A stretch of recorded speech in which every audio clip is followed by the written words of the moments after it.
다주택자도 국민이잖아요. 그 사람들의 세율을 높여가지고 집을 팔게 만드는 게 그게 맞나? 나라가 그렇게 하는 게? 이거는 어떻게 보면은 국가가 하는 폭력일 수도 있다라는 생각을 해봅니다. 부자 감세 비판하더니 종부세 대상 절반 연봉 5천 안 돼. 심각하다. 이거 어떻게 내냐 이거. 보유세라는 거는 소득이 있건 없건 내야 되는 거잖아요. 그게 문제라는 거죠. 소득세는 내가 버는데 이거를 내는 거잖아. 예를 들면 5천만 원을 버는데 5천만 원을 다 뺏어가진 않잖아. 조금 뺏어가잖아. 그러니까 버니까 내라 하면 할 말이 있어.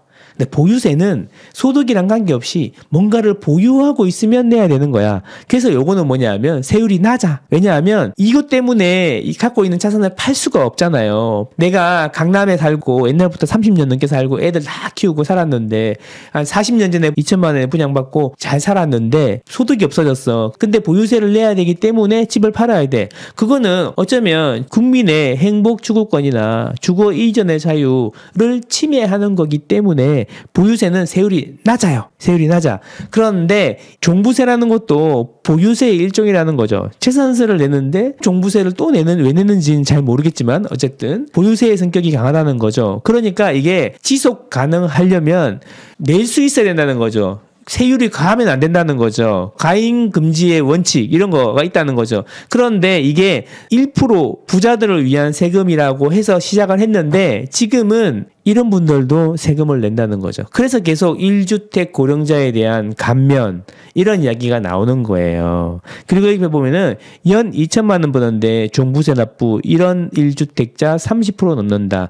종부세를 내시는 분들 중에 연 2천만 원이 안 되시는 분들이 30%다. 이거는 부자에 대한 세금이 아니라 일반인들도 내고 있고 소득이 적은 사람도 내고 있으니까 문제를 풀어야 된다. 이런 이야기입니다. 특히 종부세 1000%도 모자라서 광주는 4176%, 세종은 3529%가 세액이 늘었다. 이런 이야기죠. 지방에 부자들 많네. 이렇게 생각합니까? 그리고 여러분 아직도 이렇게 생각하십니까? 벌었으니까 내야지. 자, 보유세는 팔아야지 낼 수 있는 거다. 그러면 집 팔면 되잖아요. 근데 왜 개인의 집을 국가가 팔아라, 여러분이 팔아라 라고 이야기할 수 있는 겁니까? 그건 아니잖아요. 그거는 그 개인의 자유의지에 따라서 하는 자유잖아요. 자유. 그렇지 않습니까? 자, 노도강 1인당 종부세 증가폭이 강남 4구보다 더 올랐다. 노도강이 서울에서 탑 클래스의 지역은 아니지 않습니까? 솔직히 탑 클래스 지역보다 더 많이 증가했다. 그 이야기는 이제 서민들도 내는 세금이 돼버렸다. 그러니까 원래 취지에 벗어나니까 좀 바꾸자 이러고 있는데 잘 안 바꿔준다. 왜? 법이 통과가 돼야 되잖아. 통과가 안 되고 있잖아. 그게 문제라는 거지. 기사가 나와 있어. 연 2천만 원 버는데 종부세 납부. 이런 1주택자 30% 넘었다. 와.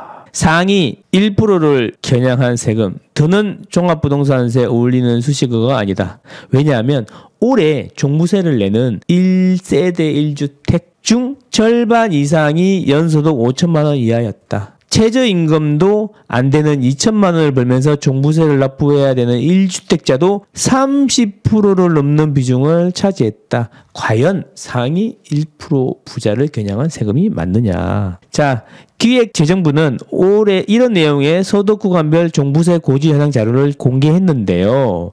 1세대 1주택만 뽑았습니다. 종합부동산세 대상 소득 분포는 보시면 월 소득이 1,000만 원이 안 되는데 종부세를 내는 사람이 21.8%야. 와. 그럼 종부세 내고 뭐 먹고 살아? 1,000만 원이 안 되는데. 그럼 집 팔고 이사가? 왜 남의 집을 정부가 팔아라 말아라 하는 거야? 세금 때문에. 그래서 이게 보유세는 세율이 낮고 지속 가능해야 된다. 이런 이야기지. 소득세는 내가 내는 거에서 일부를 내는 거니까 감당이 어느 정도 되잖아. 이런 문제가 있다는 거지. 근데 2천만 원 이하는 또 10%야. 그래서 31.8%가 2천만 원 이하로 버는데 세금을. 와. 그러니까 어르신들이고 주부님들인데 소득이 적다는 거죠. 그럼 어떻게 내요? 집을 팔아요? 자, 1억 초과 3억 이하는 22%네요. 이런 분들은 부자라고 할 수도 있겠네요. 어쨌든 이 세율도 그렇고 금액도 그렇고 내는 사람도 그렇고 좀 문제가 많다. 그래서 바꿔보자. 이런 이야기가 나왔다는 겁니다. 그래서 기재부는 이런 안을 제시했어. 이런 걸 보여주면서 기본 공제를 9억으로 올리자. 1주택은 12억으로 올리자. 그리고 다주택자 중과세율 폐지와 세율도 인하하자. 다주택자들은 이것 때문에 집을 다 팔게 생겼다. 다주택자도 국민이잖아요. 그 사람들의 세율을 높여가지고 집을 팔게 만드는 게 그게 맞나? 나라가 그렇게 하는 게? 이거는 어떻게 보면은 국가가 하는 폭력일 수도 있다라는 생각을 해봅니다. 가장 큰 폭력을 공식적으로 행사하는 곳이 바로 국가다 이런 이야기도 있죠.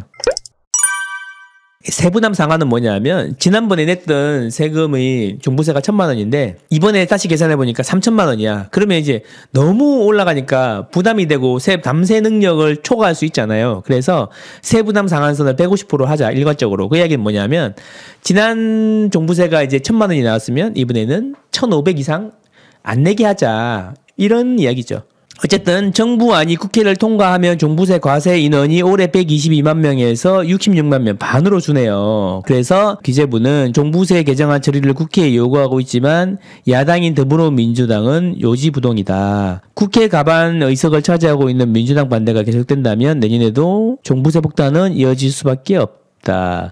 김태기 당국대 경제학과 명예교수님은 부동산 가격 급락과 금리는 급등하는 가운데 재산세, 종부세까지 각종 보유세가 증가하면서 가계부담을 가중시키고 있다. 여야 간 정간 치킨 게임이 계속되고 있는데 잘 해결했으면 좋겠다. 이런 이야기입니다. 네, 그랬으면 좋겠네요.